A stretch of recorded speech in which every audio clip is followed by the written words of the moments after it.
Good morning dear students. आपने पिछले video में जो है क्वेश्चन नंबर 8 तक कंप्लीट कर लिया था, जो कि क्वेश्चन नंबर 8 था आपका आवेग का मात्रक, जिसका आप लिख चुके हैं न्यूटन सेकेंड। तो आइए इसी क्रम में हम देखते हैं आज के next question, question number 9। Question number 9, तो आइए देखिए क्वेश्चन नंबर 9 क्या है हमारा। बल तथा संवेग परिवर्तन में क्या संबंध है। बल F और संवेग परिवर्तन डेल्टा P। बल F और संवेग परिवर्तन डेल्टा P में क्या संबंध है। हाँ, एकदम करेक्ट जवाब आप दे रहे हैं कि बल जो है हमारा किसके बराबर था, संवेग परिवर्तन के। F equal to delta P मिला था हमें, तो हम इसका आंसर लिख सकते हैं। आइए आंसर देखते हैं इसका। बल जो होता है संवेग परिवर्तन की दर के बराबर है। बल बराबर संवेग परिवर्तन की दर। आइए इसी क्रम में नेक्स्ट क्वेश्चन देखते हैं हम अपना क्वेश्चन नंबर 10।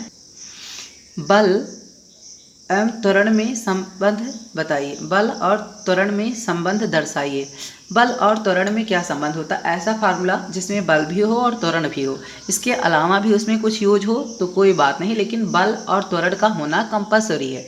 तो कोई ऐसा फार्मूला जिसमें आपको बल भी मिले और त्वरण भी मिले। हाँ, सही समझे आप एकदम।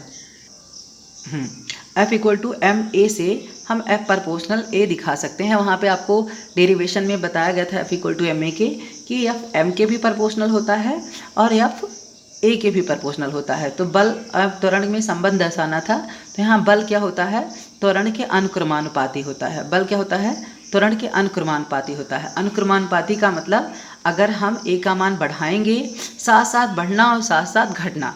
अगर हम A का मान बढ़ाएंगे तो F का मान बढ़ेगा, अगर हम A का मान घटाएंगे तो F का मान घटेगा। तो इसी क्रम में आइए देखिए नेक्स्ट क्वेश्चन देखते हैं।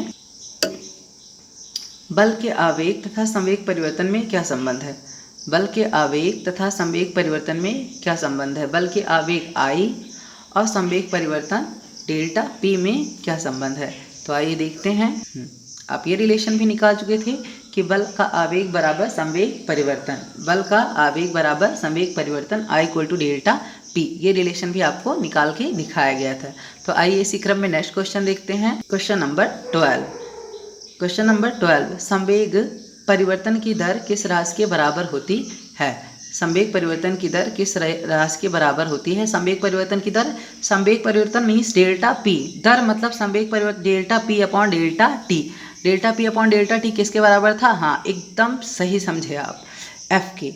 Delta P upon delta T किसके बराबर था, F। तो हम क्या लिख सकते हैं, F equal to delta P upon delta T, अर्थात संवेग परिवर्तन की दर किसके बराबर है, बल के। तो आइए हम आंसर देखते हैं। देखिए, बल के संवेग परिवर्तन की दर किस राशि को दर्शाती है, संवेग परिवर्तन की दर बल को दर्शाती है। तो आइए इसी क्रम में नेक्स्ट क्वेश्चन देखते हैं। Question number 13। बंदूक से गोली निकलने पर पीछे की ओर धक्का लगता है, क्यों। बंदूक से गोली निकलने पर पीछे की ओर धक्का लगता है, क्यों। ऐसा आपको बताया गया था न्यूटन के गति के तीसरे नियम में। तो आइए इसका आंसर देख लेते हैं कि किसी वस्तु पर अगर हम बल, क्रिया प्रतिक्रिया के नियम से अगर किसी वस्तु पर हम बल लगाते हैं तो वह वस्तु भी हम पर बल लगाती है। तो आइए इसका आंसर देख लेते हैं। बंदूक से गोली छूटने की क्रिया के कारण पीछे की ओर प्रतिक्रिया होती है, जिसके कारण हमें पीछे की ओर क्या होता है, धक्का लगता है। इसी क्रम में आइए हम नेक्स्ट क्वेश्चन देखते हैं। Question number 14।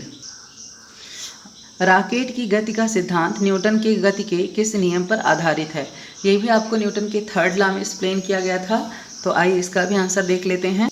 हाँ, न्यूटन की गति के गति विषयक तृतीय नियम में, न्यूटन की गति के तीसरे नियम में आपको ये बताया गया था रॉकेट की गति का सिद्धांत। तो आइए नेक्स्ट क्वेश्चन देखते हैं। क्वेश्चन नंबर 15 नंबर देखते हैं। गैलीलियो का जड़त्व का नियम न्यूटन की गति के किस नियम के अनुरूप है। तो आपको न्यूटन की गति के किस नियम को हम जड़त्व का नियम या गैलीलियो का नियम कहे थे। हाँ, एकदम सही समझे आप, एकदम सही जवाब है आपका, न्यूटन के गति के प्रथम नियम को।